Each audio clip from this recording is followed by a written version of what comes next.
Hi, and thank you for joining me, and thanks for being a part of Indigo Marketing Academy. Today, we're going to talk about something really important, and that's setting up your online appointment scheduler. So, you may have read this blog post on my site about adding an online calendar scheduler to your website, but this is a great way to allow people to make an appointment with you. So, prospects who want to take the next step with you 24 hours a day have the opportunity to do so. And so, you can see that on my site, I have a page where people can sign up to make an appointment, or there's this button that people can click to schedule an appointment that follows them around my website. So any page you go to on my website, you can schedule a phone call. And so I'll show you another example of an advisor that's using the same system, and it's working really well. So here you can see that he actually has a schedule an appointment page on his site, and I'll show you what it looks like. So here you can actually go to this page and you can schedule an appointment on his calendar, which is great. The other option, and I recommend using both, is to have this button that follows you around his website. So anywhere on his site, you can click this and it'll pop up this window so that people can schedule an appointment. So I'll show you next week how to add both of these to your site, but today we're just going to talk about configuring your calendar scheduler so it'll be ready to add to your site. And so the first thing you do is go to calendly.com. Of course, you could use Time Trade, you could use Schedule Once, or you could use a different option, but I really like Calendly because it's free and I like the look and feel and how easy it is to use. So you'll enter your email address and then you'll click to sign up. You'll want to enter your password and information like that. And then you'll log in. And so I'm going to go ahead and log in.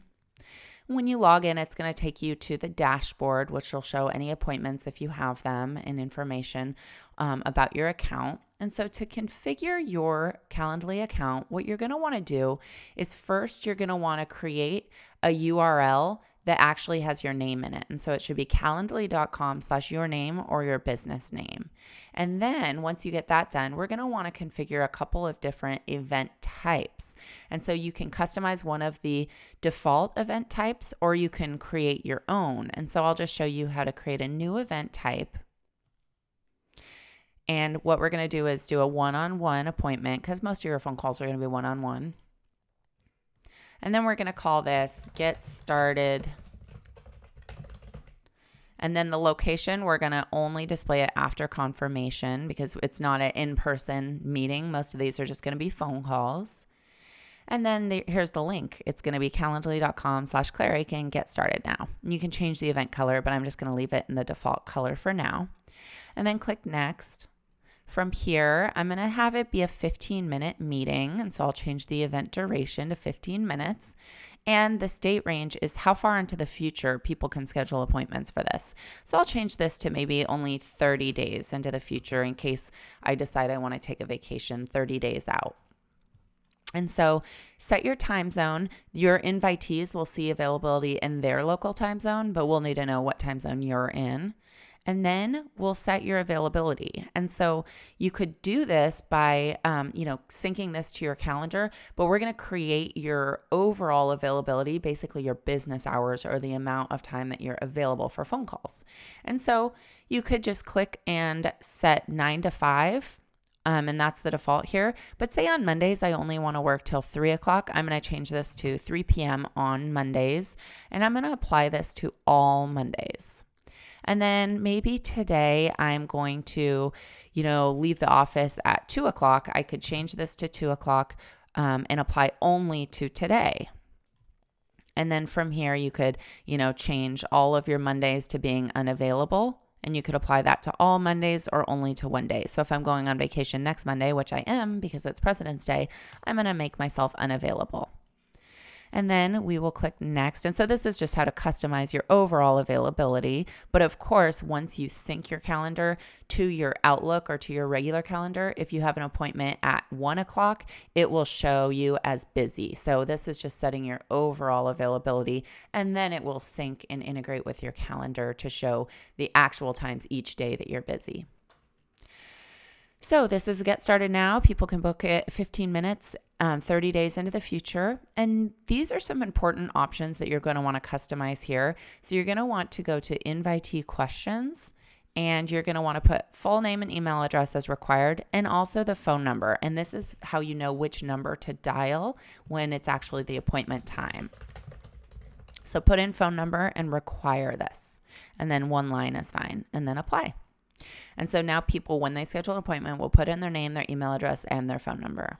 And I recommend leaving it at that so you don't overwhelm people who are trying to make an appointment. And then the notifications. So let's go ahead and do an email reminder. And I like to do that. And this all is default. It's all set up. You have an event name with my name at this time on this date. I recommend just sending 2 hours before. You could also do 24 hours before. This is kind of personal preference. So this way, 2 hours before the appointment, they will get an email reminder and they'll be ready. And then what we're going to do, we're not going to have to worry about custom links or collect payments. So let's just go ahead and view this live page. And you can see that basically here's my appointment for today. I only have until 2 o'clock. Remember, we said I was going to leave the office early. And you'll notice that next week on Monday, I'm not available because I set that as out of office. So it looks like everything is working great. And so let's go ahead and further customize this. One thing that I like to do is I like to go to advanced settings under this availability, this customization tab. When can people book this? Go to advanced, and here's just some tricks that I recommend.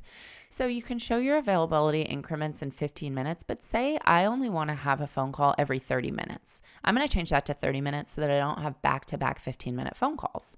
And then maybe I only want, 4 phone calls each day so that I don't get overwhelmed. You can change that to 4 phone calls each day. And then when 4 people schedule, that day will become unavailable and they'll have to schedule on the following day. And then this is really important. The minimum scheduling notice, I like to put 24 hours so I know today what my appointments look like tomorrow. I don't want an appointment to sneak up on me. And so I put prevent events less than 24 hours away. So if you went to schedule an appointment with me tomorrow, you wouldn't be able to do so until 24 hours from now. And then you can do event buffers. So maybe I only want, I need a buffer 5 minutes to write down all my notes after an appointment. So this is before and this is after. So save that. And then the most important thing to do when you're setting up your Calendly account is you're going to want to connect it to your calendar so it can see if you have a dentist appointment, it won't schedule a phone call during that time. And so what I do is I connected it with my Google Calendar because I use Google Calendars, but maybe you use Outlook or whatever you use, you can connect it with. And then I click my individual calendar that it will integrate with. And so when I go to my calendar and I block off a time as busy, it will update my Calendly account so that people can't schedule during that time. And so it's really handy that way. If you're using Redtail, unfortunately, they don't have a calendar integration with Calendly. They say that they're working on it, but the best bet is to use Outlook and to sync your Redtail account with your Outlook account and then sync your Outlook account with your Calendly account, and then they'll play together nicely. So I hope you enjoyed this video. Let me know if you have any questions. And next week, we'll talk about how to add your calendar account to your website.